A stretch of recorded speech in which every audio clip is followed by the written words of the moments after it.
people have an unspecified potential for development, educationally, obviously, with regards to the skills they have, but also in relationship to their character. And it's much more encouraging for people, I think, to concentrate on who they could be rather than who they are, especially when they're young, because they still have most of their life ahead of them and they're not everything they could be yet. And so to tell people even something like, well, you should feel good about yourself the way you are, it's like, well, that there's something there that's seriously lacking, because there's so much more that you could be, that you need to be, and that you should be aiming at. The problem with being okay the way you are is that you don't have a goal then. And people need to have a goal in order to come to terms with their life. The baboon here, who's supposed to be basically just a fool when the story was first written, he turned into what's essentially a shaman across time. So he represents the self from the Jungian perspective. Now the self is everything you could be across time. So imagine that there's you and there's the potential inside you, whatever that is, you know. And potential is an interesting idea because it represents something that isn't yet real, yet we act like it's real. Because people will say to you, you should live up to your potential. And that potential is partly what you could be if you interacted with the world in a manner that would gain you the most information, right? Because you build yourself out of the information in the Piagetian sense. But it's deeper than that too, because we know that if you take yourself and you put yourself in a new environment, new genes turn on in your nervous system. They encode for new proteins. And so you're full of biological potential that won't be realized unless you move yourself around in the world into different challenging circumstances, and that'll turn on different circuits. So it's not merely that you're incorporating information from the outside world in the constructivist sense.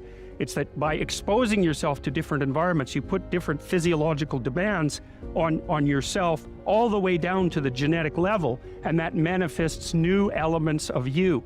And so one of the things that happens to people, and this is a very common cultural notion, is that you should go on a pilgrimage at some point to somewhere central, and that would be, say, like the Rock in the Pride Rock in the Lion King, because you take yourself out of your dopey little village, and that's just the little bounded you that everyone knows and that isn't very expanded, and then you go somewhere dark and dangerous to the central place, and while you do that, you have adventures and they toughen you and pull more out of you, like partly because you're becoming informed, which means information.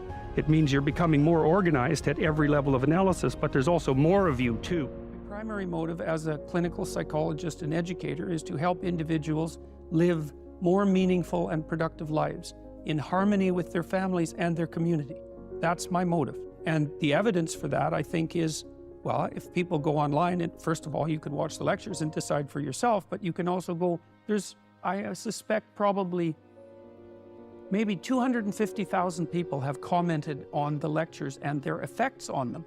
And so that's what people say. I'm watching the lectures. Yeah. I'm trying to develop a vision for my life. I'm trying to become more responsible, and it's really helping. And that's what I hear all the time when I do these public lectures, like which aren't political. But when we gain success, we raise the bar. We set our ambitions higher. I mean, what is your end game? What do you want? That's all. That's what I want. I want to help as many individuals as possible become more courageous, more truthful, and more engaged in the pursuit of individual, familial, and social harmony. That's what I want. Well, there's something I'd like to say, maybe in closing, about courage. People say that to me, and I don't think it's exactly right. There's a line in the Old Testament, the fear of God is the beginning of wisdom. And I think it's more like that. It's not that I'm courageous, it's that I'm afraid of the right things. So when I made my videos, it wasn't like that didn't make me nervous, but I was less nervous about going back to bed and not saying what I had to say than I was about making the videos, because I know where this is going. I don't want to go there. And so it's not so much courage, it's a matter of, it's less risky to say something than to remain silent when you know there's something to be said. I know that to be the case. And so lots of times in life, it's like, there's no pathway forward that's going to shield you from risk. You get to pick this risk, or you get to pick this risk. And I think I picked the lesser risk. And that might be wise, but I'm not so sure it's courageous. You tell your kid, here's an impossible thing, why don't you go out and fail? You say, here's something worth going after. Here's a step you could take that would push you beyond where you are. but that you also have a reasonably high probability of succeeding in it, right? They call that Within a time frame. within some time frame. That's the other thing. You have to parameterize it with regards to time frame. That's right. And that puts you in the zone of proximal development, and that's a concept that was generated by a guy named Vygotsky. He was a Russian developmental psychologist and a smart one. It's where the idea of the zone comes from, to be in the zone. But when you're in the zone, you're expanding your skills in a manner that's intrinsically rewarding because you're succeeding. So you want to set, if you're good to yourself, you think, okay, I need to set a goal, but I need to set a goal that someone as stupid and useless as me could probably attain if they put some effort into it. Then you've got it perfectly, because it's not so high that it's grandiose or impossible that you fail necessarily and then justify your bitterness.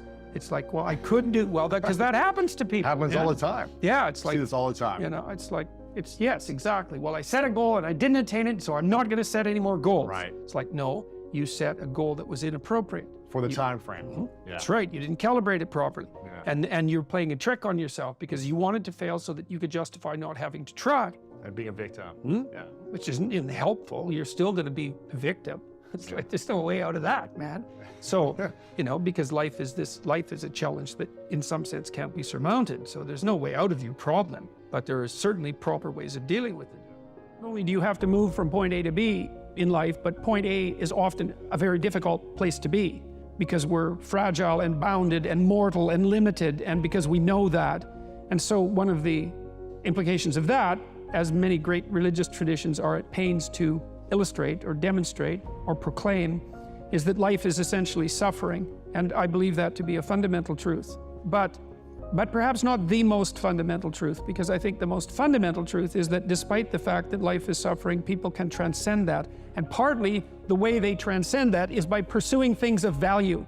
And so that if there is no value proposition at hand, then you have no meaning to justify the difficult conditions of your life.